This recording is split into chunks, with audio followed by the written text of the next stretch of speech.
عورت کیا ہے؟ عورت اگر بیٹی ہے تو رحمت، اور اگر نیک بیوی ہے تو شوہر کے ایمان کی پاکیزگی، اور اگر ماں ہے تو اس کے قدموں میں جنت۔ دنیا فائدہ اٹھانے کی چیز ہے۔ رسول اللہ صلی اللہ علیہ وسلم نے فرمایا، دنیا میں سب سے زیادہ فائدہ دینے والی ذات نیک بیوی کی ہے۔ ایک عورت نے کسی عالم سے پوچھا، اسلام نے ہمیں شوہر کی اطاعت اور فرما برداری کا پابند کیوں کیا ہے؟ شوہر کو ہماری اطاعت کا پابند کیوں نہیں بنایا؟ عالم نے پوچھا، تیرے کتنے بیٹے ہیں؟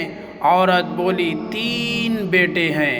اس پر عالم نے جواب دیا، اللہ نے تجھے ایک مرد کی اطاعت کا حکم دیا اور 3 مردوں کو تیری اطاعت کا حکم دیا۔